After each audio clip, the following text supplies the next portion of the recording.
Olá para você que acompanha a Módulo FM, as redes sociais da Módulo FM. A gente tem o imenso prazer de começar o nosso querido programa Café com Saúde. Mas mais querido que o programa são os integrantes do programa. Leandro, seja bem-vindo, tudo bem? Descansou uns dias? Tava na praia, né, Leide? Tava precisando renovar as energias. Muito obrigado aí por esse novo programa, né? Começamos o ano novo com um convidado mais que especial, com um tema que o pessoal pediu e trouxemos aqui para o nosso público, que a nossa audiência é a mais bem informada e a mais feliz aqui de Patrocínio. Antes da gente trazer o nosso convidado aqui, Leandro, eu quero lembrar que a gente já tá tomando um cafezinho aqui. Café com saúde sem um café do Ney não é o café com saúde, né? Aqui. Olha, gente, um café de qualidade que a gente toma sem açúcar, né, Leide? E tá num preço excelente. Quanto que tá o pacote? O ano mudou, mas o valor não mudou, né? São R$50 o quilo, e quando você pede 2 quilos, a entrega é gratuita. E aí você pode usar o Disque Café Ney, que é o 997 19 16 06 ou 3099 34 29, Café Ney, direto da indústria para sua casa. O Café do Ney é o nosso patrocinador aqui do Café com Saúde. E a gente também tem o imenso prazer de anunciar que a Associação Médica de Patrocínio apoia e informa sobre saúde aqui no Café com Saúde. Muito obrigada, então, a todos os médicos de patrocínio, essa profissão belíssima que a gente faz questão de respeitar e enaltecer aqui na Módulo FM. Leandro, eu queria que você apresentasse o nosso convidado de hoje. Estamos aqui com o Dr. João Laguardia, que é médico obstetra, e ele é especialista em fertilidade humana, né, em saúde reprodutiva. Seja muito bem-vindo, doutor. Obrigado, Leandro. Queria primeiramente dar os parabéns para você. Eu falo sempre que a nossa função, uma das nossas funções como médicos é trazer informação de qualidade para a sociedade. E o programa tem tido grande alcance, né? Então, parabéns para você. Obrigado, Leide, pelo convite.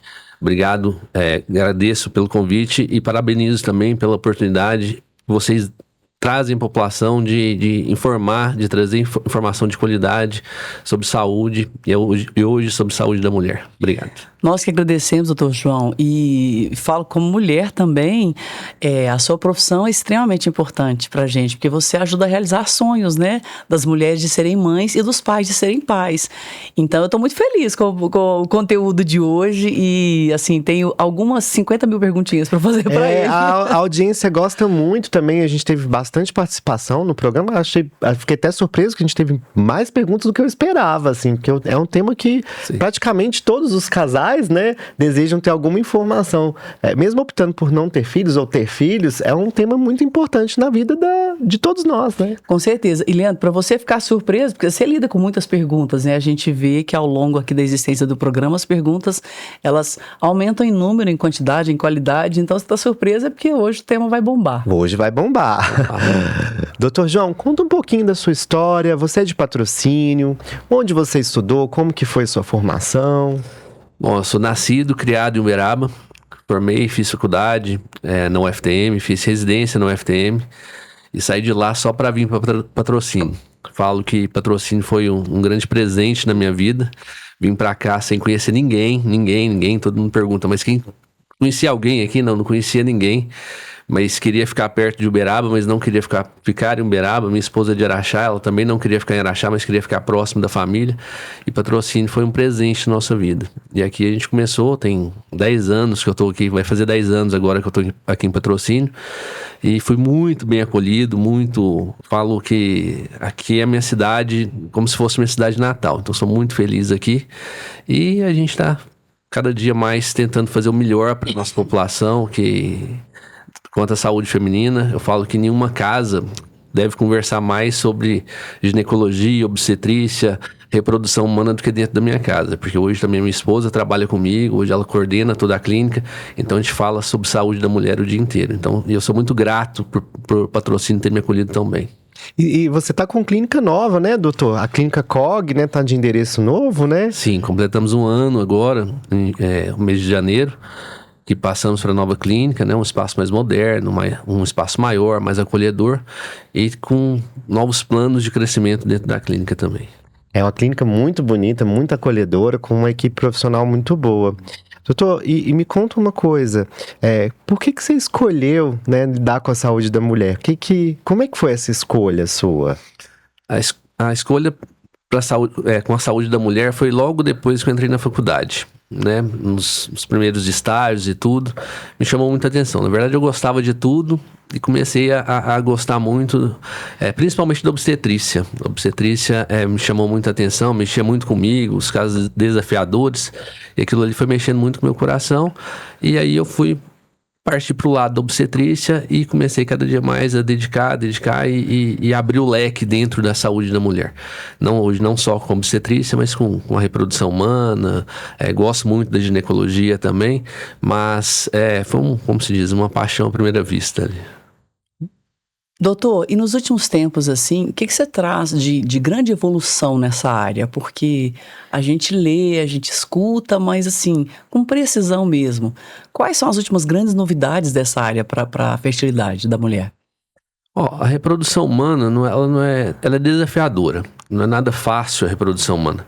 Mas as técnicas de reprodução melhoraram muito, né? Se a gente pegar aí há 25 anos atrás, as taxas de sucesso dentro da reprodução humana eram extremamente baixas.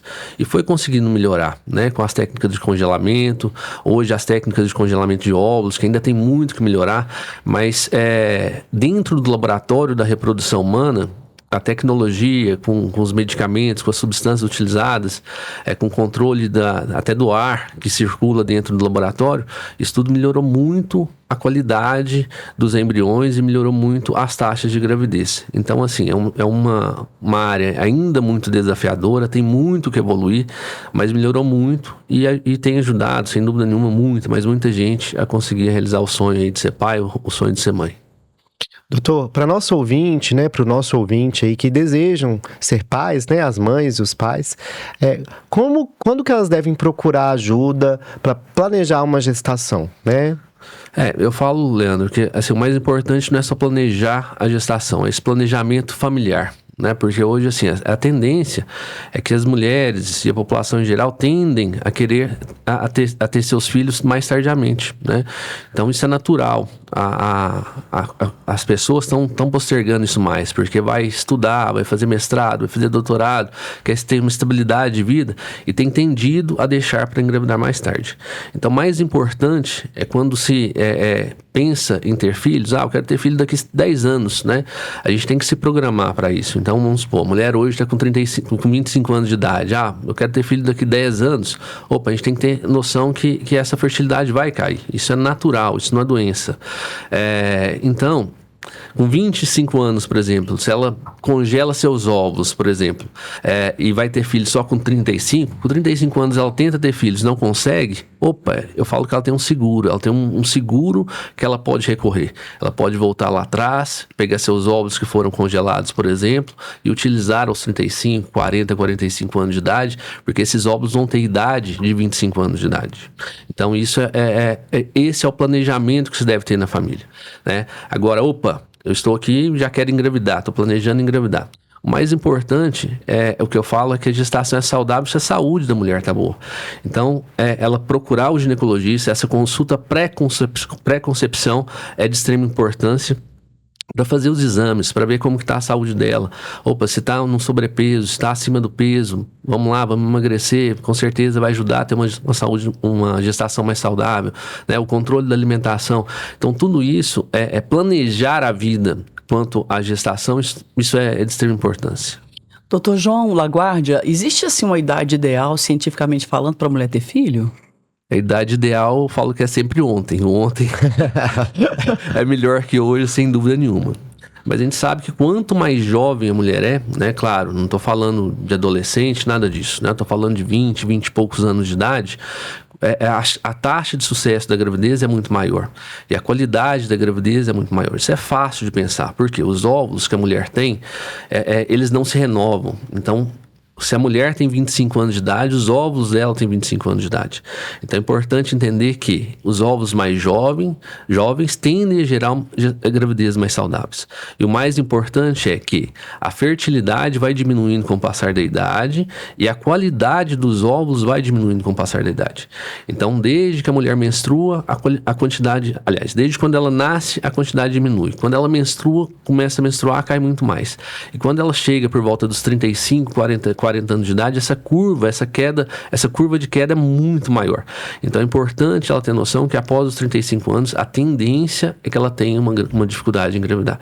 Uma maior dificuldade que é quando comparada aos 25 anos de idade, por exemplo.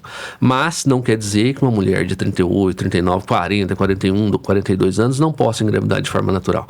Mas eu não gosto de criar falsas esperanças e falsas expectativas. Que isso é algo muito ruim, né? Falar, minha vizinha engravidou aos 42 anos de idade. Opa, ela está numa média que não é a real, né? A média é ter muita dificuldade em engravidar depois dos 37, 38, 40 anos de idade. Então, quanto mais cedo ela planeja, ela tenta engravidar, com certeza a taxa de sucesso vai ser maior. E a comparação é sempre ruim, né? Igual você acabou de falar, uma de 42, uma de 25, quer dizer, cada mulher tem uma genética, né?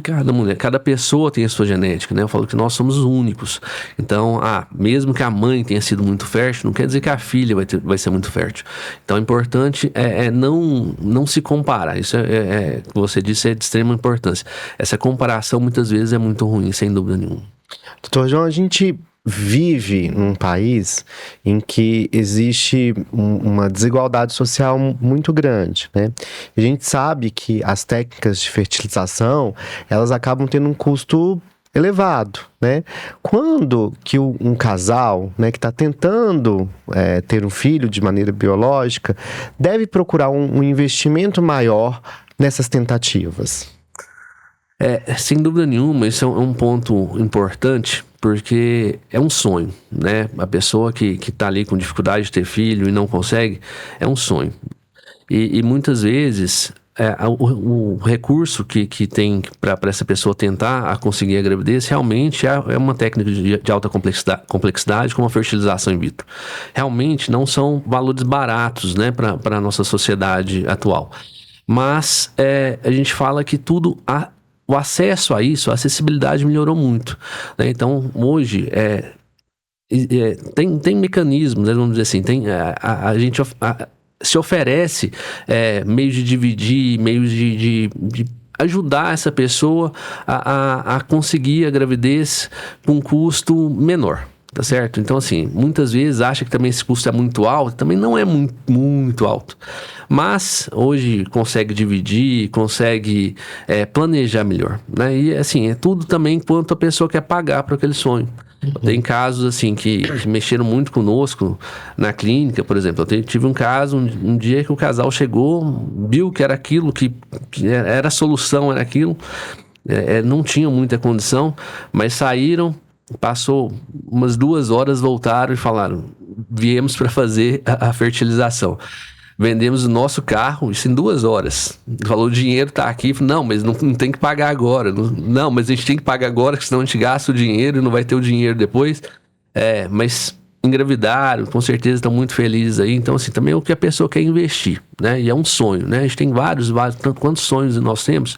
E o sonho de ter um filho, né? Assim, acho que só quem tem sabe dizer o que vale isso, né? E muitas vezes, se a gente chegar e perguntar, valeu o investimento? A pessoa com certeza falaria que investiria muito mais, né? Quem tem filho sabe o que é isso, né? Eu imagino que você deve ter vários casos na clínica, da criança já está grande hoje e tal, e vocês acompanham, porque acaba que faz uma amizade com o paciente, né? Sim, essa parte acaba ficando meio triste, né? Porque a gente vai vendo os meninos crescerem, a gente vai ficando ver que a gente tá ficando velho. Mas é isso, assim, a gente cria o sofrimento do casal, ele não deixa de ser um sofrimento nosso.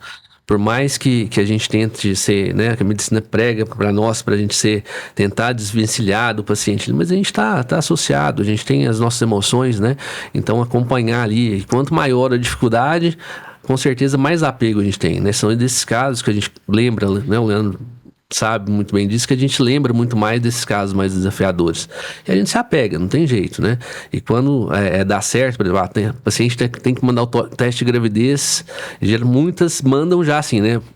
5 horas da manhã, mas tem aquelas que dá 8 horas, 9 horas, não mandou ainda, já começa assim, né? Fica ansioso, porque a gente se apega, né? Um sofrimento nosso ali também, a gente quer que tudo dê certo, né? Cada gestação é uma conquista, né, doutor? Essa, sem dúvida nenhuma, é a parte mais bonita da reprodução humana e da obstetrícia, né? Cada gestação é uma conquista, cada gestação é diferente da outra, os desafios são diferentes, né? Mas a gente sabe que o sonho que está ali que faz a gente correr atrás junto com o paciente, sem dúvida nenhuma. Doutor, você falou de casos desafiadores. E nosso programa é um valor imenso que a gente dá para a ciência, né? Tem algum caso, assim, bem desafiador mesmo que você lidou no seu trabalho, na reprodução humana? Sim, isso, como se diz, aparece com quase todo dia, né? Então, assim, a gente tem casos de pacientes oncológicos, né, que descobre um câncer e assim, né? Falo que antigamente o câncer era praticamente uma sentença de morte, né? E hoje não. Hoje a paciente descobre um câncer e ela tem que planejar a vida, que ela vai ter uma vida posterior praticamente normal, né? Então, nós tivemos casos, né, de paciente que vai antes de ir para quimioterapia, faz congelamento de óvulos, depois consegue gravidez, né? Pacientes que fizeram tratamento de câncer, tô com uma recente, e que assim, a reserva ovariana ficou muito ruim, né? A qualidade dos óvulos fica muito ruim, porque na maioria das vezes os quimioterápicos atingem ali os óvulos também, e mesmo assim nós conseguimos, paciente que conseguiu um óvulo e conseguiu a gravidez. Então, assim, isso tudo mexe muito com a gente. Tem desses casos todos os dias. Claro que a gente sofre junto ali, mas quando dá certo é muito bom. E, doutor, você trabalha com o paciente, assim, o homem que tem ou teve câncer e a mulher que tem ou teve câncer. Nos dois casos você atende. Sim, os dois casos, né? A gente fala muito mais da mulher, né? Todo mundo pensa que as dificuldades de engravidar estão mais relacionadas à mulher. A mulher não, mas a gente trata tanto o homem quanto a mulher. Tá, a gente brinca que a fertilidade é do casal, né? É o casal que vai à consulta, né, doutor? Isso. E aproveitando, assim, a gente está falando dessas questões mais sociais, o Brasil, a gente tem um dado do Ministério da Saúde que só 40% dos jovens usam preservativos regularmente nas suas relações sexuais. Então, 60% dos jovens adolescentes brasileiros de 14 a 18 anos têm relações sexuais sem proteção, né, sem o preservativo. E a gente vê muita gravidez na adolescência. Quais são os riscos da gestação na adolescência?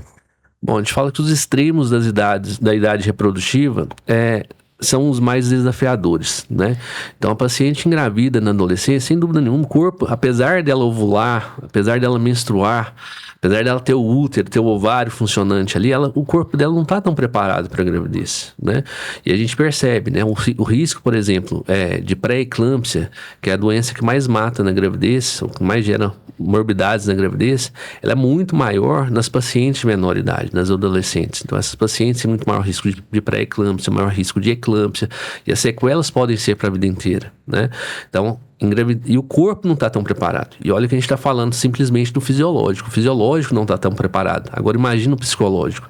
Imagina a rede de apoio dessa menina, né? Muitas vezes são quase crianças ainda, né? Então, assim, o risco da gravidez na adolescência, sem dúvida nenhuma, é algo que preocupa muito a nós obstetras. Graças a Deus, a gente vê assim que nas pacientes com melhor conhecimento, essa taxa de gravidez tem diminuído, né? Mas infelizmente a gente sabe que a gente vive num país muito desigual e nas periferias essa taxa não consegue diminuir. E sem dúvida nenhuma são essas pacientes que vão ter problemas para a vida inteira, né? Então uma pré-eclâmpsia, uma eclâmpsia grave, a gente sabe que pode deixar sequelas para a vida inteira, né? E um outro dado que eu gosto de falar, uma outra questão, é que a relação sexual sem preservativo nessa idade, eu falo que há um tempo a gente preocupava muito com o HIV, né, Leandro? Parecia que só o HIV que era transmitido via relação sexual, né? E a gente eu vejo hoje vários casos no consultório de pacientes que tiveram doenças sexualmente transmissíveis lá na adolescência, e maltratadas e tudo, e mesmo quando bem tratadas podem deixar sequelas, e que hoje são minhas pacientes, hoje com 30, 35 anos. Por quê? Porque tiveram as tubas que foram perdidas por uma doença inflamatória pélvica. Então, assim, muita gente acha que a prevenção, o preservativo é só para prevenir o HIV. É só para prevenir é doença que vai trazer consequência direta para a pessoa naquele momento. Mas a gente tem que ter noção também, falando aqui em saúde reprodutiva, que as DSTs, elas vão comprometer a saúde reprodutiva da mulher.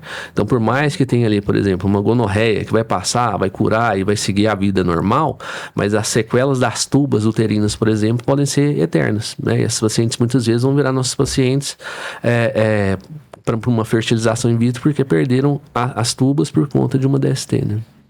Por isso que acho que é fundamental para os nossos ouvintes, Leide, conversarem sobre sexo e sexualidade com os filhos, né, dentro de casa, explicar. O papel da escola é muito importante também nesse sentido de educar. A gente realmente, esse dado que o doutor trouxe o HIV, eu brinco, é a ponta do iceberg, né? É uma IST e a gente tem aqui em Patrocínio, por exemplo, o surto de sífilis.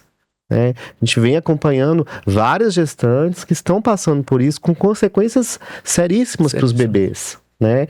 Então, é importante que as pessoas voltem a ter o hábito de se prevenir, porque hoje, com acesso ao tratamento do HIV, a gente não, graças a Deus, não vê aquelas cenas que vimos nos anos 80, vimos nos anos 90.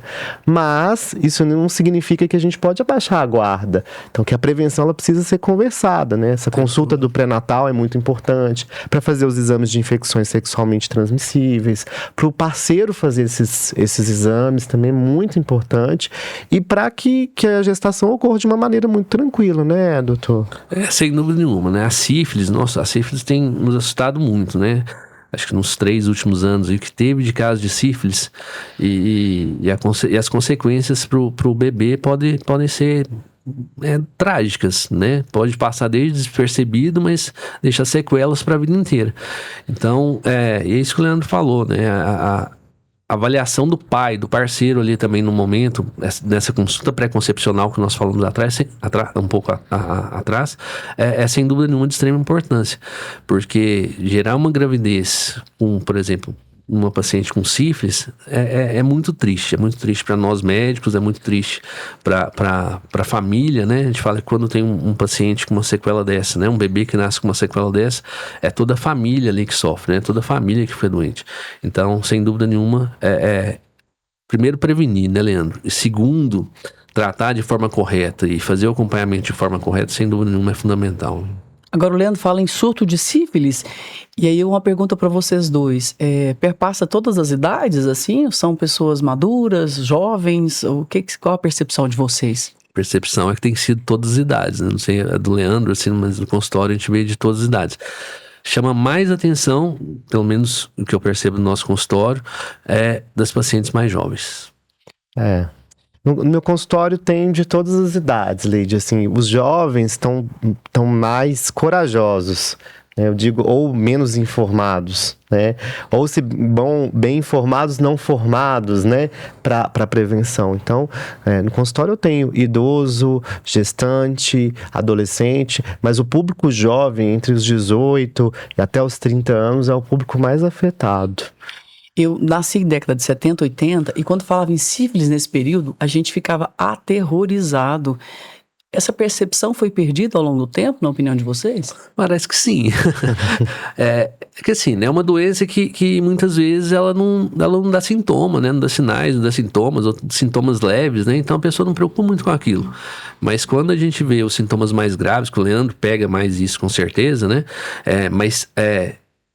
Para mim é muito mais difícil, porque pega isso na gravidez e muitas vezes é assintomático, não tem sintoma nenhum ou sintomas leves, mas que as consequências para o bebê podem ser muito graves. Às vezes até fatais, inclusive né? letais. Né? A perda fetal é muito extremamente comum, né? Para uma doença assim, que a hora que a gente pega e vê a quantidade de gente com sífilis e fala assim que é uma doença que tem que ser extinta há muito tempo, né? Uma doença de fácil prevenção, de fácil tratamento, mas que aterroriza tanto assim, isso pra gente é muito triste. É isso que o Dr. João falou mesmo, era uma doença para estar erradicada. O tratamento da sífilis é muito tranquilo. A gente trata com penicilina, que é um dos primeiros antibióticos disponíveis, o mais fácil, a famosa bezetacil, aquela dolorosa que a gente toma, né?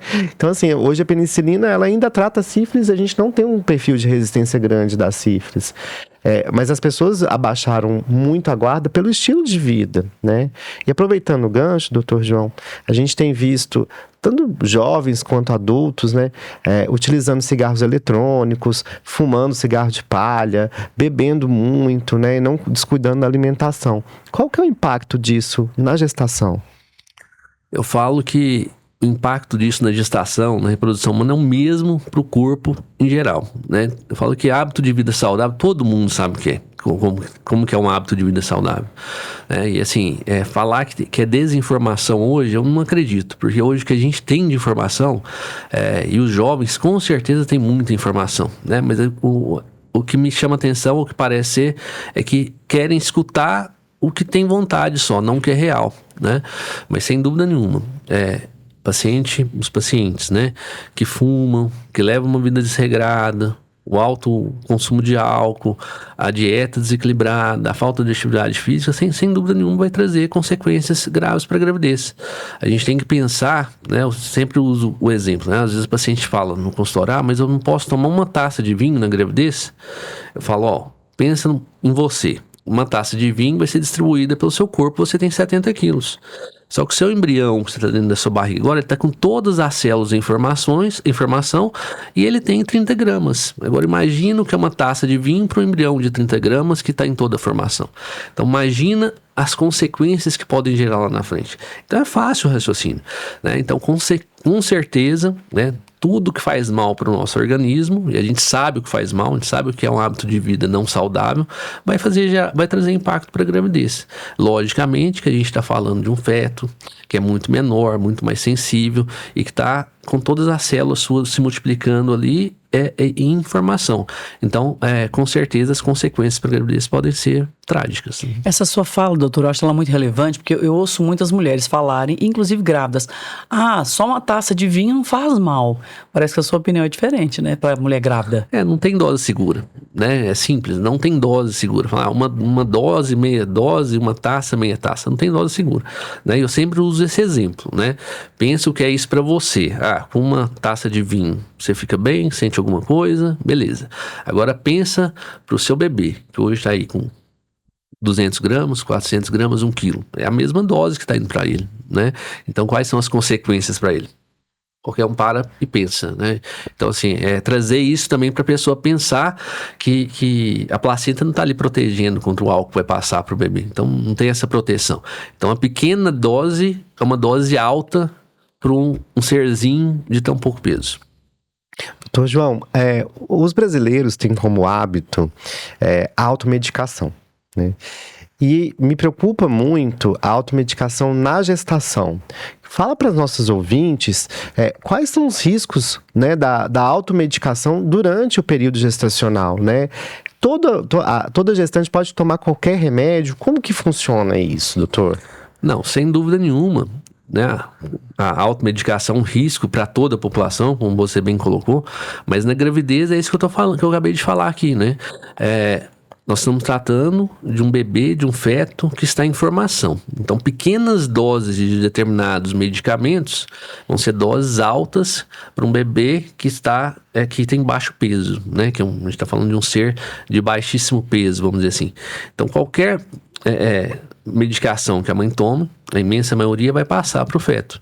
E essas consequências para a formação desse feto podem ser trágicas, né? Então, essa questão de automedicação não deveria existir para a população em geral. Muito menos para grávida, né? Eu percebo, assim, que muitas... No consultório, a sensação que a gente tem é que as pacientes têm muito medo disso. Isso me traz uma certa tranquilidade. Às vezes ela vai num outro médico que não é obstetra, por algum outro problema, e elas se preocupam para saber se pode tomar. Então, mesmo que o médico prescreva, elas comunicam a gente para falar, opa, posso tomar esse remédio? Então, percebo que no consultório, elas têm muito mais receio, às vezes até de tomar medicamentos. Às vezes o paciente está com muita náusea, muito vômito, você prescreve um medicamento para o vômito, ela volta e fala, não tomei porque fiquei com medo. Então, assim, acho que na gravidez até é menor essa automedicação do que na população em geral, ainda bem. Doutor João, você falou da eclâmpsia. Eu sei que para vocês que são médicos é um tema comum, recorrente, mas esses dias uma pessoa, uma mulher jovem perguntou, Leite, o que é eclâmpsia? E aí eu pensei assim, nossa, ainda tem gente que não sabe o que é. Aí eu queria que vocês dois falassem, né, do que é a eclâmpsia, a pré-eclâmpsia, os riscos na gravidez, para criança. A pré-eclâmpsia e a eclâmpsia, na verdade, são doenças diferentes, né? Todo mundo acha que a pré-eclâmpsia é uma doença que precede a eclâmpsia, mas não é bem assim, né? A eclâmpsia pode acontecer sem a pré-eclâmpsia e vice-versa. Mas é uma doença que começa, né? Hoje a gente tem mecanismos de prever o risco de eclâmpsia, o risco de pré-eclâmpsia na gravidez lá no começo da gravidez. Porque é uma doença de causa placentária, né? Uma doença de causa placentária, ela da implantação da placenta. A gente fala das ondas de formação da placenta, que vão gerar consequências, entre elas a elevação da pressão na gravidez, e que vai poder gerar ali complicações graves, tanto para a mãe quanto ao feto, né? A eclâmpsia, ela se culmina, né, com crises convulsivas, com alterações de exames, alterações no fígado, alterações renais, e pode inclusive levar à morte, né? É uma doença que, se não tratada corretamente muito rápido, muitas vezes ela leva à morte. E a pré-eclâmpsia apesar dela ser um pouco mais silenciosa, às vezes de não dar sintoma, o paciente começa com inchaço, às vezes leve, mas que vai piorando, ela culmina com elevação da pressão, e que também pode trazer consequências graves também, tanto para a mãe quanto para o feto. A pré-eclâmpsia e a eclâmpsia estão no grupo da segunda doença que mais mata na gravidez. A primeira é a hemorragia e a segunda são as doenças hipertensivas da gravidez, que são essas doenças relacionadas à elevação da pressão arterial durante a gravidez. Doutor João, é muito comum chegar pra gente no consultório, né, as pacientes que estão durante o período gestacional, que desenvolvem o diabetes gestacional, né, que é uma doença também muito comum e que gera muita dúvida. As pacientes chegam assim, vou ficar diabética para sempre, não vou ter diabetes. Como que é, doutor? Assim, explica para os nossos ouvintes o que é o diabetes gestacional, quais são os cuidados que a gente tem que ter para não desenvolver o diabetes gestacional, e estando com o diabetes gestacional, quais são os cuidados que a gestante tem que ter? Bom, os cuidados... Eu falo que a gente está tendo uma epidemia de diabetes gestacional, né? Tem aumentado muito o número de casos de diabetes gestacional. É uma doença que está relacionada à genética da mãe, é uma doença que está relacionada aos hábitos de vida. Então, paciente que tem hábito de vida mais desregrado, que está acima do peso, tem mais risco de desenvolver diabetes.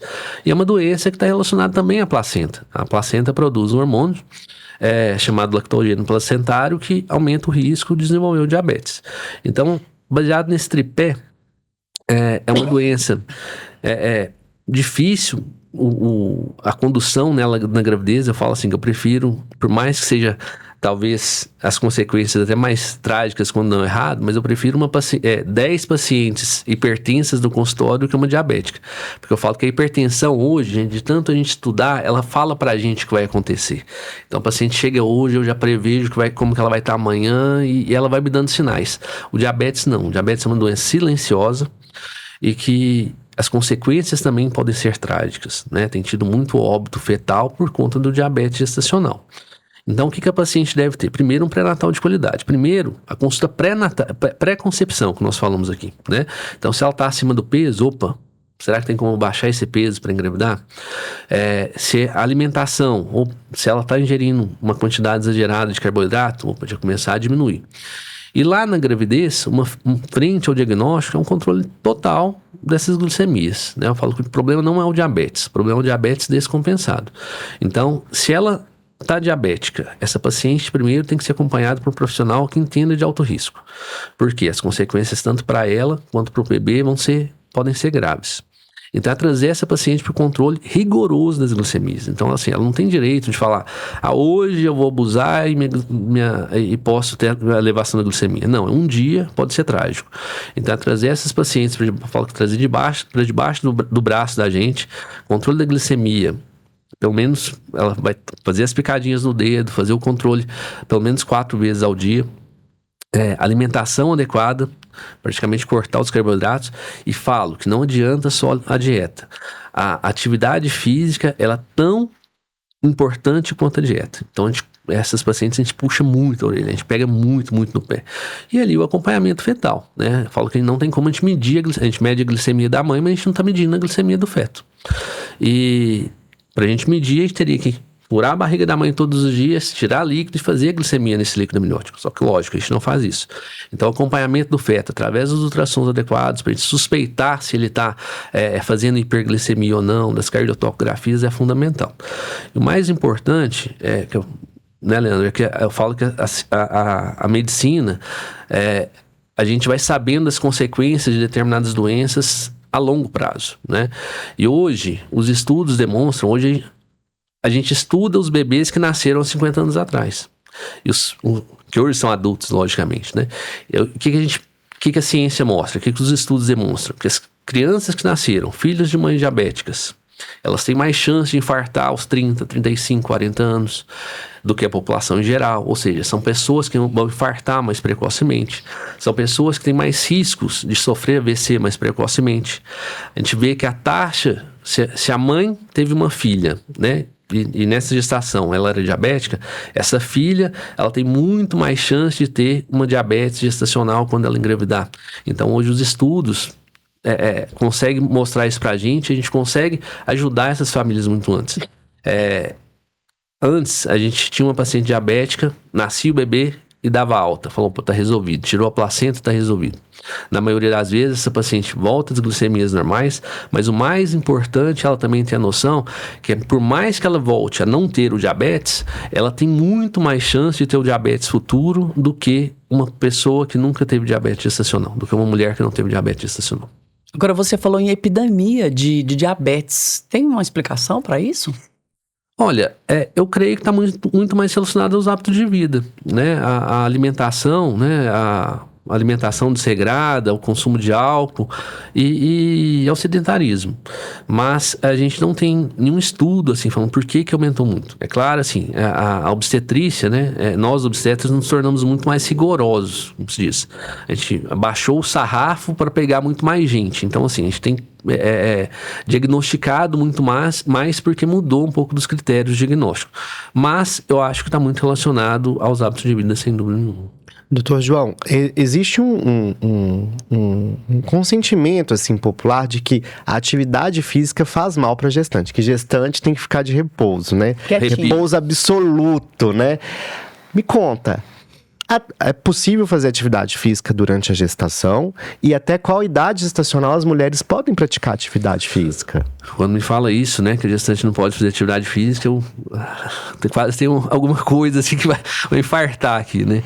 Mas não, a gestante não. A gente tem que pensar que a gestante é um ser humano, né? Igual eu falei aqui um pouco para trás. Todo mundo sabe o que é hábito de vida saudável. Todo mundo sabe que a atividade física faz parte do hábito de vida saudável. Então, a gestante não só pode fazer atividade física, como deve. É claro que ela deve ser bem orientada, né? Não adianta, a gente sabe que qualquer um de nós que vai para academia, pega peso de forma desregrada, sem uma instrução e tudo, a gente corre riscos, né? A gente corre risco de lesão, a gente corre os nossos riscos. A gestante não é diferente. Então, a gestante, ela deve fazer atividade física, mas bem assistida. Então, ela deve estar sempre bem assistida. O que eu preconizo no consultório? Se a paciente já faz uma atividade física e agora engravida, eu sugiro que ela mantenha aquela atividade. Porque ela já está habituada àquilo lá, ela faz uma academia. Beleza, vai continuar na academia do jeito que ela fazia. Lógico, agora muito mais vigilante, porque ela vai ter as alterações do organismo que vão impedir ela ou que vão colocar ela em risco de fazer determinados tipos de exercício. Mas ela estando bem assistida, sem problema nenhum. Agora, as gestantes que engravidaram estão sedentárias, eu oriento ela a fazer atividades que ela vai conseguir fazer até o final. Porque, por exemplo, a gente sabe que qualquer um de nós não faz academia, começa a ir para academia, a chance de a gente parar é muito grande. Para a gestante, ela não faz nenhuma atividade, vai para uma academia, por exemplo. E ela começa, o peso da barriga e tudo, a chance dela parar essa atividade física no meio da gravidez é muito grande. Então, eu sugiro que essas gestantes que são sedentárias, que elas façam atividades como a caminhada, hidroginástica e pilates, porque são atividades que a gente vê que consegue ir mais até o final da gravidez. Porque não adianta ela fazer uma atividade até 30 semanas de gravidez e parar. Tava tudo legalzinho, por exemplo, com as glicemias, se ela para, é provável que essa glicemia, por exemplo, suba. Então, ela tentar fazer atividades físicas que dão prazer a ela, que ela consiga fazer até o final da gravidez. Lógico, desde que não tenha nenhuma contraindicação. Podem sim existir contraindicações na gravidez, vão falar, opa, determinadas atividades físicas não são ideais para você. Mas a imensa maioria das grávidas hoje, quando bem orientadas e começam essas atividades no começo da gravidez, vão fazer até o final, né? Esse negócio da gestante ficar parada, né? Igual você disse, não poder fazer nada, isso daí, assim, a gente sabe que isso traz risco, né? A paciente muitas vezes está com sangramento no começo da gestação. Fala, vou ficar deitada de cama, prostrada, não vou levantar nem para o banheiro. A gente sabe que isso aumenta muito o risco, por exemplo, de trombose. A gestação é uma época da vida da mulher que ela tem mais risco de ter trombose. Então, assim, esse conceito de ficar totalmente restrita ao leito, vamos dizer assim, dentro da obstetrícia praticamente não existe mais, graças a Deus, em quase nenhum caso. A caminhada seria o melhor exercício, assim? Tem algum que é melhor? Um excelente. Caminhada leve, né? Um excelente exercício, porque eu falo que ela consegue fazer qualquer hora, ela não precisa se programar para aquilo, para determinadas horas do dia. Ela tem essa facilidade, né? Colocar um tênis no pé e sair caminhando. Então, é uma excelente atividade física, não só para nós, como para gestantes também. Doutor, a gente vai para o intervalo agora. A gente tem uma lista de perguntas que os nossos ouvintes mandaram lá através do Instagram. Queria agradecer os nossos ouvintes e a gente volta em um minutinho. Joia. Rapidinho. Vamos lá. Na Módulo FM, Café com Saúde, com o médico Leandro César e a jornalista Leide Carvalho. Voltamos com o nosso Café com Saúde. Hoje um assunto muito legal que me agrada muito, que é a reprodução humana. Quer dizer, quando fala em reprodução humana, a gente está falando de mulheres, né? As mulheres aí que trazem tanta alegria para nós enquanto humanos e sociedade, junto com os homens também, né? É a combinação perfeita nesse mundo de Deus. Leandro, a gente está falando sobre a reprodução humana, né? E antes da gente continuar o nosso assunto, porque você tem uma bíblia aí de 50 perguntinhas? Tem bastante pergunta, Leide. Né? Graças a Deus, né? Porque é um tema que faz parte da vida de todo mundo, né? Com ou sem filho dentro de casa, você tem irmã, tem irmão, né? Assim, você tem pai, você tem mãe. Então, é um assunto que pertence à sociedade. E a gente nasceu também, né? Nós nascemos, né? Então, é interessante saber de onde viemos, para onde vamos, né? E falando de um assunto tão relevante, e a gente está sendo acompanhado aqui pelo Café do Ney. O Café do Ney é muito legal e está com a promoção especial. Exatamente, um cafezinho gostoso, de qualidade, que você compra direto da fábrica do Ney, né? E ele tem uma promoção bem interessante. São quantos reais o pacote do café, Leide? R$50 o quilo de café, o Café Ney. E se você encomenda 2 quilos, que dá para bastante tempo, dependendo da quantidade de pessoas que tem na sua casa, você vai ter essa entrega sem custo. Então você tem o Disque Café Ney. Achei interessante, né? Eu conheço o Ney há tanto tempo, tem o Disque Café Ney, que é o 997-19-1606 ou 3099-3429. Café Ney, direto da indústria para sua casa. E patrocínio, quando a gente fala de café bom, né, que a gente tem uma diversidade aqui, a gente lembra do Café Ney.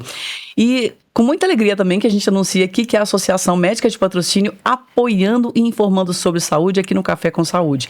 Leandro, hoje a gente conversa com o especialista em reprodução humana, o Dr. João Augusto Laguardia. Doutor João, bem-vindo novamente, né, depois desse intervalinho. E a gente tem bastante pergunta das nossas ouvintes e dos nossos ouvintes. Teve perguntas de homens também que querem se interessar aí sobre o assunto de reprodução assistida. Isso é muito bacana. É a modernidade, né? As pessoas evoluindo, porque como vocês falaram no início do programa aqui, a questão é do casal, né? É do casal, homem e da mulher. do homem e da mulher. Tem uma pergunta aqui da Camila, que é um ouvinte assídua do nosso programa. Ela está perguntando se o estresse e a saúde emocional podem impactar a saúde reprodutiva. Bom, eu falo que o estresse, ele pode impactar em toda a nossa saúde, né? Na saúde reprodutiva não é diferente. O que eu não sou muito a favor é da paciente, do casal que tem dificuldade de engravidar. Muitas vezes a sociedade prega, né? Relaxa, que vai engravidar, né? Muitas vezes colocando a culpa aí no estresse ou porque a paciente está mais ansiosa e por isso não engravida. Por que eu me preocupo com isso? Porque muitas vezes é postergando a investigação por que não engravida e colocando a culpa em algo que muitas vezes não é a causa única, né? O estresse pode sim estar associado, mas dificilmente eu creio que ele vai ser a causa única, né? Mas, claro, quanto melhor de saúde física e emocional a pessoa tiver, maiores são as chances de gravidez. Então, sem dúvida nenhuma, se a pessoa está levando uma vida mais tranquila, ela consequentemente, por exemplo, vai estar melhor, vai estar mais disposta a ter relação sexual. Então, com certeza, dessa forma, ela vai estar mais exposta à gravidez. Mas não que o estresse, não acredito que seja uma única causa de infertilidade. Perfeito. A Camila também pergunta, ela é bem jovem, a Camila deve ter menos de 25 anos, eu acho. Se eu não quiser engravidar agora, até quando é seguro adiar? Camila, a gente sabe que, como eu disse, né, que a fertilidade vai caindo ao longo da idade, né? Isso não é doença. Eu sempre falo no consultório que isso não é doença. Isso é uma evolução natural do nosso corpo, né? Do corpo da mulher. A fertilidade vai caindo. Então, quanto mais jovem, né? Você está com 25 anos, sem dúvida nenhuma, a chance de gravidez é maior do que aos 30, né? Mas a gente preconiza que não tentar ao máximo postergar depois dos 35, tá? Porque depois dos 35 anos, essa queda da fecundidade, a queda das taxas de gravidez é muito alta. Agora, assim, se eu não tenho... não sei nem quando eu penso em tentar engravidar. Então, pensar em congelar os óvulos, por quê? Eu falo que é um seguro. Congelar os óvulos agora com 25 anos, tô com 40 anos, tento engravidar e não consigo, você vai ter os óvulos congelados e seus óvulos vão ter 25 anos de idade. Então, isso é algo que a ciência, que a medicina tem hoje para nós como uma tentativa de preservação da fertilidade aí com o passar da idade. E doutor, cabe uma pergunta aqui, Leandro, antes de você dar sequência, porque eu ouço de algumas mulheres já numa faixa etária, digamos, 35, 40 anos, tal, a dificuldade em engravidar e principalmente quando elas têm que usar hormônios. Então, esse cuidado com os ovos para a mulher mais jovem também elimina esse problema da mulher não ter que usar hormônio mais para frente? Como é que funciona isso? Você fala hormônios com a questão da... Quando vai fazer uma reprodução assistida, alguma coisa assim, aí eu queria que você traçasse um paralelo. Isso, uma vez que ela já tem os óvulos congelados, né, lá quando ela, se for preciso ela utilizar desses óvulos, daqui 10, 15 anos, por exemplo, ela não vai ter mais que fazer indução. A indução da ovulação, para fazer a captação dos óvulos, é a parte do tratamento que se utiliza mais hormônios, né, então realmente utiliza uma quantidade, apesar de ser por pouco tempo, mas é uma dosagem hormonal muito alta.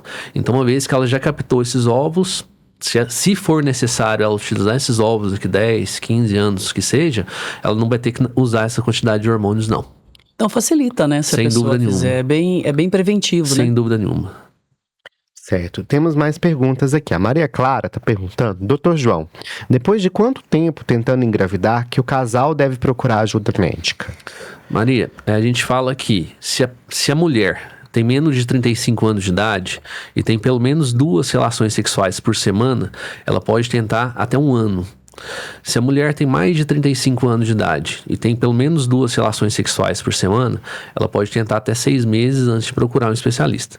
Mas o que eu falo no dia a dia do consultório é que, até 1 ano tentando engravidar é normal?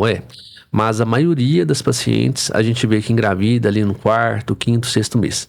Então, assim, se você já está tentando há 6, 8 meses e ainda não conseguiu, não custa nada dar uma investigadinha, né? Fazer exames de baixa complexidade, exames não invasivos, pode ajudar e de repente descobrir alguma coisa, às vezes simples, de fácil tratamento e que vai te ajudar o mais precoce possível. Então, assim, eu falo que a mulher tem que estar atenta ao seu corpo, né? Também tem que preconizar, se a mulher tem um ciclo menstrual todo irregular, essa paciente ela tem que já procurar ajuda para engravidar logo que ela deseja engravidar, né? Ela menstrua de 6 em 6 meses, não dá para esperar 1 ano. Certo? Porque vai ser 1 ano perdido. Então procura. Então assim, se percebe que tem alguma coisa diferente no seu corpo, diferente no comportamento do seu corpo, vamos dizer assim, então procurar o quanto antes. Não esperar esse 1 ano que os livros, né, falam em geral. A mulher que inicia a vida sexual ali aos 18 anos, e aí aos 30 anos ela resolve que chegou o momento dela ter filho. E ela usa anticoncepcional. Nesse período, dos 18 aos 30 anos, tem um período de desintoxicação do uso desse anticoncepcional para depois ter filho? Não, isso é um mito, né? Todo mundo acha, assim, na verdade hoje a imensa maioria das mulheres utiliza anticoncepcional, né?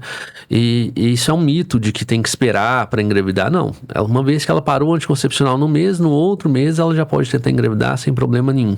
Não tem nada que fale que ficou hormônio no corpo dela, que pode trazer prejuízos tanto para a gravidez quanto para o bebê bebê, não tem risco nenhum. Então, se parou de usar no mês, no outro mês ela já pode tentar engravidar sem problema nenhum. Inclusive essa era a pergunta da Patrícia, que tá aqui. Patrícia, um abraço, né? Depois de tomar anticoncepcional por muitos anos, pode dificultar engravidar depois? Não. O anticoncepcional, muitas vezes, ele funciona até como um protetor. Para a mulher engravidar futuramente, principalmente se ela utiliza anticoncepcional contínuo, por exemplo, né? Se ela utiliza anticoncepcional contínuo, ela tem menor risco de ter endometriose. Se ela utiliza o anticoncepcional, ela geralmente tem menos perca de óvulos ao longo do uso do anticoncepcional. Então isso também é um mito. Todo mundo acha que usou anticoncepcional por muito tempo vai ter dificuldade de engravidar. Não é bem assim.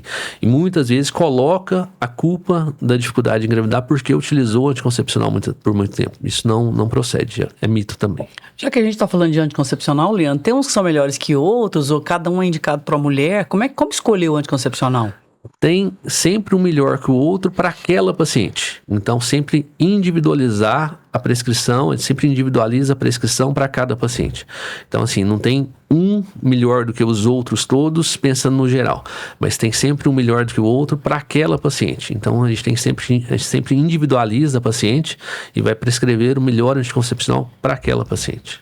Certo. Tem uma pergunta do André aqui, que a saúde do homem também pode dificultar a gravidez? Quando o homem precisa investigar? Sim, né? Muitas vezes, né? Vamos dizer assim, a nossa sociedade, por ser um pouco machista, joga sempre a culpa da dificuldade de engravidar na mulher, né? Mas a gente sabe que 40% dos casais que têm dificuldade de engravidar tem por conta de um fator feminino, dificuldade realmente na mulher. 40%, ou seja, igual, é para o homem, é um fator masculino. E 20% é nos dois. Então, tanto o homem... Muitas vezes chega a mulher no meu consultório querendo engravidar. E eu sempre pergunto, cadê o parceiro? Por quê? A gente tem que olhar os dois, né? A gravidez não vai acontecer por um ou por outro, nem mais por um, nem mais por outro. Então, é sempre os dois. Então, uma vez que o casal está com dificuldade de engravidar, o casal tem que procurar o especialista, porque os dois vão ter que ser avaliados. Claro, a avaliação no homem ela é muito mais simples do que a avaliação da mulher. Isso é verdade. Mas, a chance do fator causal ali, né? O fator de dificuldade de engravidar ser da mulher ou do homem é igual. Então, tanto o homem quanto a mulher devem procurar ajuda quando tem dificuldade de engravidar. É um equilíbrio isso, então. Sem dúvida, sem dúvida. Temos aqui uma pergunta de um outro homem, Lucas, que vai ser pai. Parabéns, viu, Lucas? O pai pode participar das consultas do pré-natal? Isso ajuda na gestação? Bom, Lucas, muito boa a sua pergunta. O pai não só pode participar da consulta de pré-natal, o pai deve participar da consulta de pré-natal. A gente percebe no dia a dia, assim, que isso não é importante, isso é fundamental, né? A gestação é uma fase em que a mulher está passando... O corpo dela está totalmente diferente, os hormônios estão totalmente modificados ali. Isso traz muita insegurança muitas vezes para a mulher, e a parceria do pai ao lado ali, sem dúvida nenhuma, é fundamental. A gente percebe, eu falo isso no dia a dia do consultório, quando o pai acompanha, principalmente quando é um parto normal, por exemplo, e o pai acompanha o parto, a gente vê que o relacionamento entre o casal ali modifica muito. Então essa parceria, esse companheirismo, sem dúvida nenhuma, é fundamental. Não só para dar o acolhimento para a mãe, né, que está passando por um momento totalmente diferente da vida dela, certo? Mas também para fortalecer os laços familiares. Então o pai não é importante na consulta do pré-natal, o pai é fundamental, tanto na consulta do pré-natal quanto no parto, e que assim seja também durante toda a criação desse filho. Tem uma pergunta de uma ouvinte nossa que acabou de ser mamãe também. A Renata está perguntando quais os sinais na gravidez indicam que a gestante tem que procurar atendimento imediatamente. Renata, principalmente sangramentos associados à dor, sangramento em grande quantidade, dor de cabeça de forte intensidade, aumento da pressão, dor no estômago, a gente fala no popular, boca do estômago, vamos dizer assim, para todo mundo entender. Esses são sinais de alerta que a paciente deve procurar atendimento imediatamente. Falo que na dúvida é sempre bom procurar, né? Ninguém peca pelo excesso.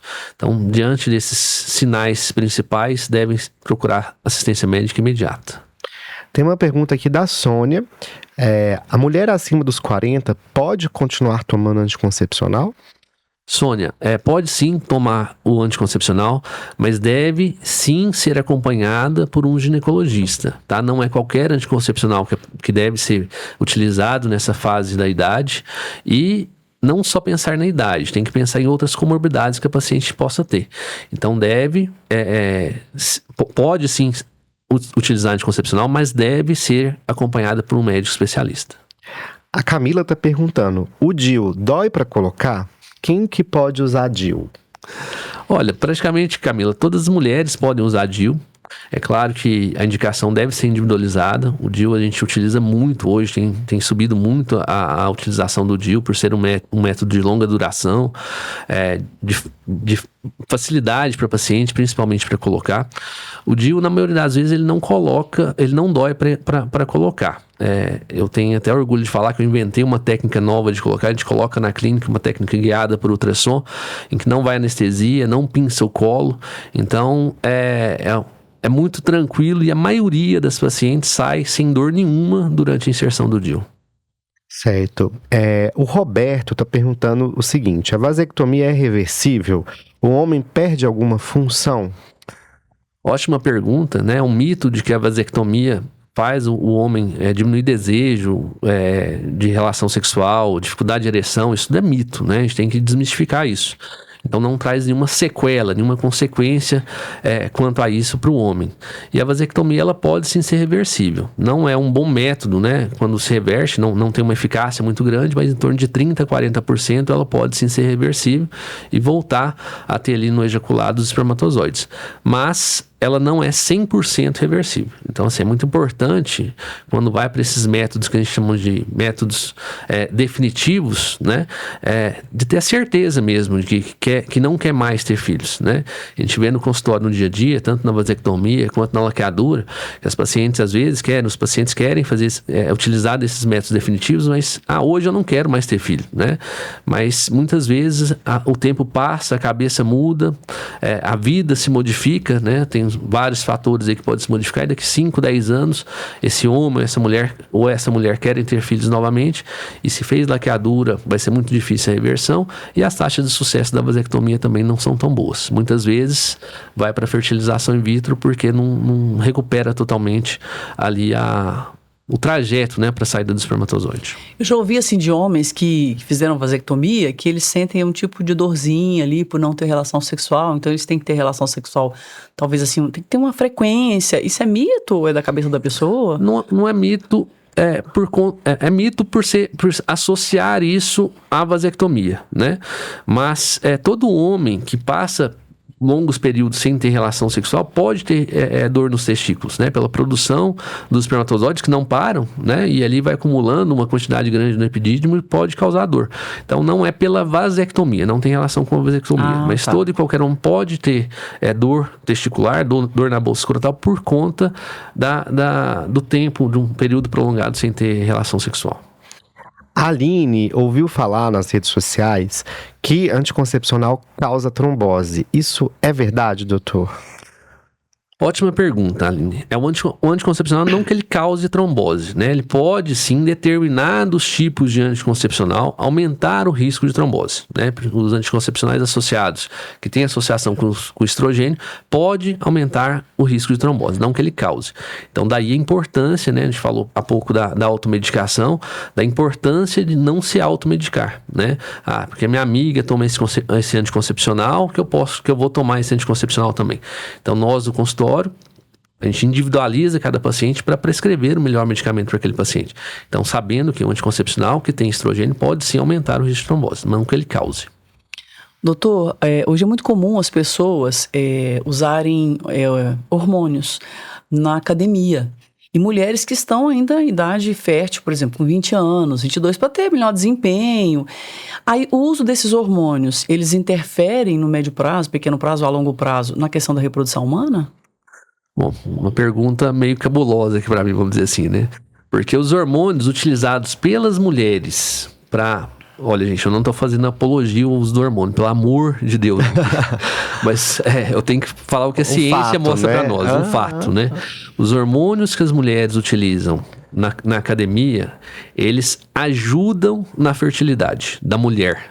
Ajudam na fertilidade da mulher, certo? Mas eu tô falando única e exclusivamente na fertilidade. Eu não tô falando das outras consequências que eles podem gerar para o organismo. Agora, para os homens, os hormônios que se utilizam na gravidez, na academia, eles, na maioria das vezes, vão trazer consequências drásticas para a saúde reprodutiva masculina. Então, não é incomum, muito pelo contrário, creio que pelo menos uma vez por semana chega algum homem no meu consultório que usa hormônios e hoje está com taxa de produção de espermatozoide extremamente baixa ou até ausente muitas vezes, e que boa parte não vão ser recuperadas jamais. Então, assim, na mulher, pensando nos hormônios que utiliza na academia, ele protege a saúde reprodutiva, mas única e exclusivamente a saúde reprodutiva. Doutor, eu quero fazer uma pergunta para você, que eu imagino que na conversa de vocês médicos deve até ser visto assim com uma espécie de bom humor, assim, o uso da tabelinha para evitar filhos. Funciona, assim? O que é a sua experiência diz sobre? Olha, funciona. É um método, né? Que a gente tem de dados? É um método de eficácia em torno de 70%. Então, 70% das mulheres que usam não vão engravidar se utilizam bem feito, né? Se o método realmente é bem feito. Mas eu tenho casais, assim, por exemplo, a gente tem anticoncepcionais, outros métodos anticoncepcionais que a eficácia é mais de 99%. Então, assim, 70 para 99 é muita diferença. Mas eu tenho casais que utilizam e nunca engravidaram, e quando quiseram engravidaram facilmente. Então, assim, penso que casais que utilizam corretamente é um excelente método, né? Então não posso falar que para aqueles casais é um método ruim, mas no geral da população, uma eficácia em torno de 70%. A pessoa tem que conhecer bastante o próprio corpo, né, para usar a tabelinha. Sem dúvida nenhuma, né? A mulher tem que ter um ciclo menstrual regular, as que têm ciclos menstruais irregulares é um péssimo método, né? Por exemplo, a mulher amamentando é muito difícil, praticamente impossível de utilizar a tabelinha, porque muitas vezes ela não menstrua. Então, assim, tem aquelas mulheres que têm mais facilidade.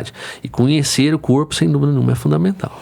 Doutor João Augusto Laguardia, a gente, vez ou outra, surgiu uma notícia muito boa sobre o uso da placenta para a cura de muitas doenças.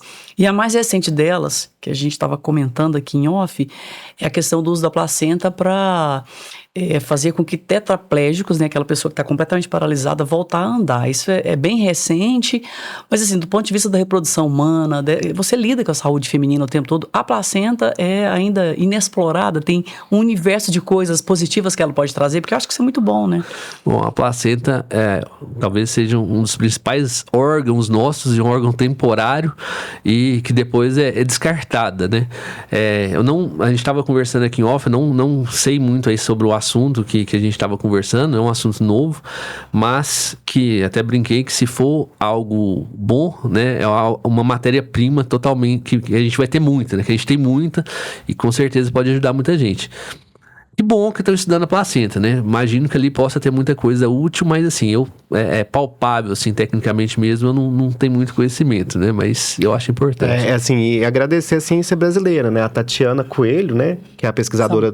Sampaio? Acho que é isso. Deixa eu pesquisar aqui, Sampaio. Que é a pesquisadora da UFRJ, que está pesquisando há muitos anos a polilaminina e que está aí como uma grande cientista brasileira, né? Pioneira no estudo, e algumas pessoas já teve casos de sucesso de voltarem a ter movimento, né? Então, parabéns para a ciência brasileira, que os cientistas brasileiros, eles, aos trancos e barrancos, a gente consegue, com muita dificuldade no Brasil ainda para pesquisa, né? Parabéns, né? Assim, a gente sabe que o investimento em pesquisa é quase zero no nosso país, né? A gente estava comentando aqui que parece que ela utilizou dinheiro do próprio bolso para bancar a pesquisa, né? Então, assim, acho que uma heroína, e que se realmente isso se tornar realidade, vai trazer, assim, mudanças na vida de muita gente, muitas e muitas famílias, né? Vou marcar o arroba dela aqui no corte, hein? Então, vou marcar o arroba seu aqui no corte. Pra mim também é muito prematuro falar qualquer coisa, mas o que eu andei lendo é que ela tem 30 anos que ela pesquisa. 30 anos. 30 anos. Ela bancou do próprio bolso,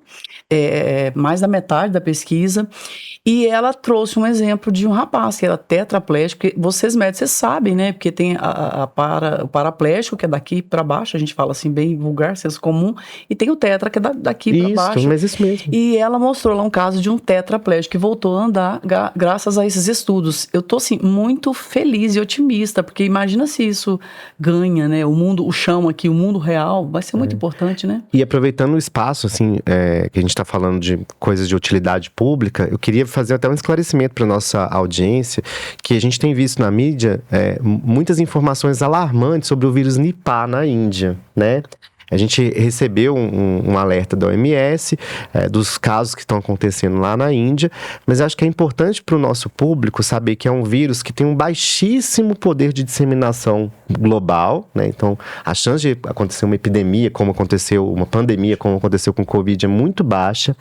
É um vírus que ele é transmitido através do consumo de alimentos contaminados pela saliva de uma espécie de morcego que come frutas lá na Índia e que eventualmente pode ser transmitido de pessoa para pessoa, principalmente em ambiente hospitalar, mas não há motivo para alarde. Então a gente viu muitas notícias alarmistas na mídia, mas acho que é importante a gente saber que o vírus existe, ele está assim, restrito à Índia, algumas regiões da Índia, não é a Índia inteira, né? E que a OMS está bem de olho nisso, mas não tem motivo nenhum para pânico, né? O que é importante é as pessoas que estão viajando para alguma região que tenha a possibilidade de ter algum caso desse, tomar muito cuidado com a alimentação. Isso é uma orientação.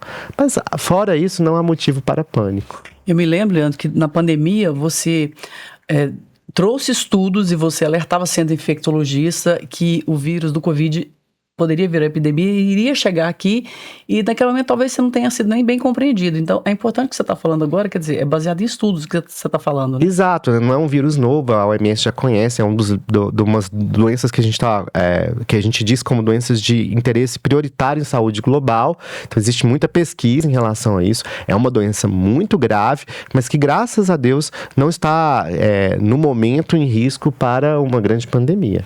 Bom, antes da gente encerrar o programa aqui, vocês dois são médicos e recentemente a classe médica em patrocínio e a sociedade de maneira geral passaram por uma perda muito grande aqui, que foi o falecimento do Dr. Pedro Lully, extremamente precoce o falecimento dele, e que causou uma comoção, continua causando a comoção. Eu penso que é uma lacuna imensa para a medicina, porque pelas pessoas que ele atendia aqui em patrocínio. E aí, Leandro, eu queria que você comentasse sobre, porque você é muito amigo dele, né? Assim, o Pedro foi um grande irmão para mim, né? É uma pessoa que eu tive a oportunidade, o prazer de conhecer. Dá até um nó na garganta, porque a gente perdeu um anjo. É uma pessoa que cuidou de muita gente na pandemia. Ele estava na linha de frente. Era um rapaz, assim, inteligentíssimo, um clínico extremamente competente, um ser humano muito bom. E aí o mundo ficou um pouco mais triste com a perda do Pedro. Então fica a minha homenagem à Alana, que é a esposa dele, à mãe, a dona Zélia, e a todos os amigos e familiares. E o irmão dele também. Ao irmão, às sobrinhas, as pessoas que conviveram, foram pacientes do Pedro, que cruzaram com esse ser iluminado durante a vida, né? E dizem que a voz do povo é a voz de Deus, e assim, o que eu ouvi de elogios, porque eu já sabia da grandiosidade dele, porque durante a pandemia, Leandro, eu vejo especificamente você e ele fizeram um grande trabalho aqui no patrocínio. Eu não canso de repetir isso, né? Porque eu acho que a gente tem que falar em vida pra pessoa. E ele fez um grande trabalho, foi muito elogiado, assim, no dia que aconteceu o falecimento dele, ou mesmo quando ele foi internado, a gente saía aqui, por exemplo, cada lugar que eu parava, nossa, ai, doutor Pedro, assim, uma comoção geral mesmo, né? E isso, assim, é muito relevante a gente ressaltar aqui, porque, como você disse, né, uma pessoa muito boa que passou aqui e deixou a sua marca. Doutor João, por mais que a área de vocês não coincidia, mas, assim, você também, imagino que você teve impacto também, né? Sim, quando a gente fala que morreu um dos nossos, né? Um soldado combatente como a gente, né? Não tive muito contato com ele, mas me lembro muito da pandemia, né? Do trabalho realizado por ele. Quero aqui deixar meus sinceros sentimentos a toda a família. Vocês estão nas minhas orações diárias, porque a gente está sempre lembrando, e que cada um da família, os colegas, as pessoas mais próximas possam sempre ter o acolhimento, né? Ter a certeza que ele foi bem acolhido por Deus lá em cima, e que os corações possam ser ter o maior conforto possível, né? Que todo mundo possa lembrar das coisas boas que ele fez. Quando morre um jovem, né? Parece que é muito mais triste, né? Ninguém está preparado para perder um jovem. Fico me colocando, sou pai, me coloco na posição de comparando aos pais deles, né? Da família, e deixo meus profundos, sinceros sentimentos a todos e que Deus conforte cada um de vocês. Doutor João, você falou uma coisa muito relevante, porque eu me sinto como você. Não tem como uma mãe perder um filho e a gente não se colocar no lugar, ou tentar se colocar no lugar, né? Sem nenhuma pretensão da minha parte, mas é porque a gente pensa assim, nossa, o que essa pessoa deve estar sentindo, né? Mas com certeza ele está sendo bem acolhido pela espiritualidade, né? Estamos em orações. E é essa medicina que a gente gosta e enaltece aqui, né? No nosso Café com Saúde, a medicina humana, é aquela que a gente aqui, tô do lado de 2 médicos, mas eu tô falando como paciente. Gente, vocês não têm noção, tanto que vocês são importantes pra gente. Ou melhor, tem, né? Por isso que vocês exercem a medicina com muita humanidade, mas com muita qualidade técnica, viu, Leandro? E você, assim, que é o nosso mentor aqui, idealizador do Café com Saúde, eu te agradeço imensamente. Que Deus proteja vocês todos. Queria agradecer ao Dr. João pela entrevista, né? Seja muito bem-vindo em outras oportunidades, né? Só para os pacientes que desejam consultar com você, Dr. João, onde é a sua clínica? Quais são suas redes sociais? Para os casais aí que querem ter, depois a gente vai te marcar nos filhos, né? Aqui, assim, onde que as pessoas podem te encontrar para consultar? Bom, hoje a gente atende na Clínica COG, na César Alvim, número 140. Aqui em Patrocínio, Aqui em Patrocínio. Estamos lá para atender toda casal que deseja engravidar, as mulheres que desejam ter o segmento na ginecologia, as grávidas, que são nossa paixão, que a gente vive por elas no nosso dia a dia. Estamos de portas abertas, com o coração cheio de carinho e assim, a gente procura muito estar sempre atualizado, estudando diariamente para atender da melhor forma possível. Meu Instagram é Dr. João Augusto Laguardia. É o DR, doutor? Isso, DR, né? E Dr. João Augusto Laguardia. E sempre que precisar, eu estou à disposição de vocês. Eu gosto muito de vir, gosto muito de falar. Tive outras oportunidades de estar aqui na Módulo. Agradeço muito a Módulo pela abertura, a Leide. Parabéns, Leandro, pela iniciativa. Você é um orgulho aqui que a nossa sociedade médica tem, por tudo que você faz e por querer tornar a medicina mais próxima de todo mundo. Parabéns aos dois. Sempre precisarem, estou à disposição. Eu queria aproveitar para mandar um abraço para os outros componentes da COG. Tem a Juliana, se eu esquecer, você me fala. Tem a Juliana, que é uma querida. Tem o Dr. Atos também, que trabalha lá com você. Tem o Dr. Augusto, que está chegando por agora, né? Um excelente profissional. Esqueci de alguém, meu Deus? De médicos somos nós, né? Uma equipe aí que está cada dia mais crescendo, fortalecendo. O Augusto foi um grande ganho para nós agora. A Juliana, que está desde o começo, logo depois veio o Atos. E assim, a gente está cada vez mais fortalecido e estamos querendo trazer mais gente aí, porque o nosso serviço está crescendo e a gente não está dando muita conta do que tem solicitado para nós. Mas se Deus quiser, já a gente está com mais gente aí para ajudar. Veio. Falta o Augusto e a Juliana, vou trazer também. Já eu trago eles. Agora eu quero fazer uma defesa de uma gestora aqui, que é a esposa dele, que é a Lorena. É gestora? Ela é a gestora da clínica e é uma mulher muito inteligente, muito relevante para os trabalhos lá, né, doutor? Deixa eu falar dela, né? Porque assim, a gente sabe o tanto que a parceria, ainda mais vocês que são um casal, trabalhar com a esposa, com o marido, tem alguns desafios, mas vocês fazem isso com muita leveza e tranquilidade. Parabéns pra vocês. Sem dúvida nenhuma. A Lorena é assim, eu falo que não é um braço direito não, hoje o braço direito, a perna direita, ela que conduz tudo ali na COG, falo que hoje é minha chefa, né? Passei a ser empregada agora, ela que manda mesmo. Mas você obedece? Tento. Mas assim, que hoje é fundamental e abraçou meu sonho, né? Eu sempre tive o sonho de ter uma clínica do tamanho que a COG, tem outras coisas que a gente quer trazer ainda, mas ela ela hoje sonha junto comigo e às vezes sonha até mais do que eu, apesar de não ser médica, né? Às vezes sonha até mais do que eu perante a ginecologia obstetrícia. Então assim, ela vive hoje assim mais a COG às vezes do que eu, né? Mas eu falo, deixa sempre eu ficar só com a parte da medicina ali, que é o que eu gosto de fazer, e ela me dá esse suporte para todos nós lá, para todos os outros médicos, e sem dúvida nenhuma, quero deixar aqui minha homenagem a ela, que sem ela a COG não seria nem a metade, sem dúvida nenhuma. E a gente vê assim, como mulher, né, ela também é aguerrida, né? A gente quando abraça uma causa, a gente abraça assim até mais de quem é o autor da causa, isso é verdade, eu vejo isso também. Mas doutor João, muito obrigada, tá? Um prazer, assim, sempre ouvi falar do seu trabalho, mas nunca nunca tinha tido a oportunidade de entrevistar você diretamente, né? Quem sempre fez aqui é o Jânio. E conversando com você, a gente sente tanto que a reprodução é importante e o tanto que isso é, apesar da gente estar em 2026, mas o tanto que isso é relevante porque as pessoas tinham que ir para outro lugar distante, 500 quilômetros, 600 quilômetros para fazer a reprodução. E ter esse serviço aqui em Patrocínio traz uma paz, eu diria até espiritual para as mulheres que procuram, né? Sim. Só mais vou contar a história aqui de quando eu comecei, rapidamente, quando eu comecei a reprodução humana, foi por uma paciente. Eu nunca quis mexer com reprodução humana. E eu tava aqui em Patrocínio já, e uma paciente tinha indicação de fazer fertilização, ela foi para BH, e eu me lembro que um dia ela fez um ultrassom aqui, tinha que fazer medicação rapidamente, a gente não acha essas medicações em farmácia, né, convencionais. Ela teve que sair daqui, alguém trouxe de BH, e os dois tiveram que encontrar no meio do caminho para ela tomar a medicação no horário certo, porque muitas vezes tem um horário certinho de fazer uso da medicação. Aquilo ali mexeu tanto comigo que eu falei assim, nossa, vou ter que fazer alguma coisa a mais aqui pelas minhas pacientes. E aí eu comecei a me empolgar e trabalhar com reprodução humana. Então, sem dúvida nenhuma, ainda tem um tabu muito grande, né, de falar sobre a infertilidade, a gente sabe disso, né, muitas vezes associa-se a sexualidade, principalmente masculina, mas que eu tenho orgulho de estar trabalhando com isso, né, a gente sabe que nem sempre a gente consegue o desfecho que a gente quer, mas também hoje eu tenho a tranquilidade, a certeza que também não é só por nós, né, eu falo que a gente é simplesmente um instrumento aqui, mas tem algo mais acima e superior a nós aí que é o que vai definir o que é melhor para cada um, mas eu me coloco como esse instrumento e me dedico para que eu possa ajudar muita gente a realizar seu sonho. Obrigado pelo convite mais uma vez. O jornalismo é muito interessante porque assim, a gente adora contar histórias, né?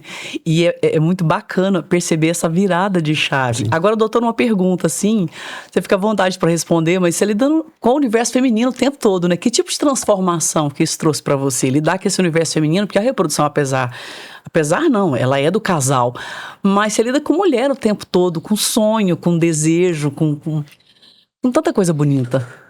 Eu acho que no fundo lá, quando eu escolhi trabalhar com a saúde da mulher, né, acho que tinha isso, né, porque eu gosto de ser, isso me faz bem ser muito humano, né, preocupar muito com o outro. E a mulher, acho que ela tem mais isso do que o homem, né? Não é nenhum preconceito, nada disso, mas a mulher carrega mais essa leveza, mais essa preocupação com o outro, né? E dentro do relacionamento, muitas vezes o homem sofre mais quanto a essas questões quando tem dificuldade de engravidar, porém, a mulher demonstra muito mais. A mulher, ela é muito mais realista nisso, né? A gente percebe mais verdade, mais sinceridade, mais abertura por ela. Então a gente acaba que aprende muito com a mulher, né? Por essa leveza, por essa sinceridade. E a mulher, assim, né, sem dúvida nenhuma, quando a gente pensa em mulher, a gente lembra das nossas mães, né, a gente percebe o quanto isso é importante. Essa leveza feminina, sem dúvida nenhuma, é importantíssimo. E aprendo, não é fácil, né, mulher não é fácil, né? Mas eu aprendo. Não somos mesmo. Aprendo todo dia com cada paciente que entra no consultório, né. Tento sempre, principalmente dentro da obstetrícia, eu tento sempre deixar a gestação mais leve. Na reprodução humana também tento deixar esse momento mais leve. Brigo, falo que eu sou um guerreiro aí contra as fake news dentro da obstetrícia, que deixa a gestante muito tensa. Falo que a gestante escuta uma besteira pelo menos por dia. Tento desmistificar isso tudo para tentar deixar a gravidez muito mais leve, porque a mulher, ela carrega consigo também muito mais preocupação, né? A mulher, ela se preocupa muito mais. Então, às vezes, uma pequena coisa que fala para ela, aquilo ali enche a cabeça dela e muitas vezes torna a gestação mais pesada. Eu falo que se a gente conseguir pelo menos deixar a gestação mais leve, a gente já fez muito por aquela família, por aquela mulher e aquela família. E você é filho de uma mulher, casado com uma mulher e tem uma filha também. Eu imagino que a sua filha também trouxe uma nova visão para você desse mundo feminino. Sem dúvida nenhuma, né? Na minha filha eu tive o prazer de trazê-la ao mundo, porque eu fiz o parto dela. Eu falo que é minha luz, assim, né? Mudou a minha vida, com certeza.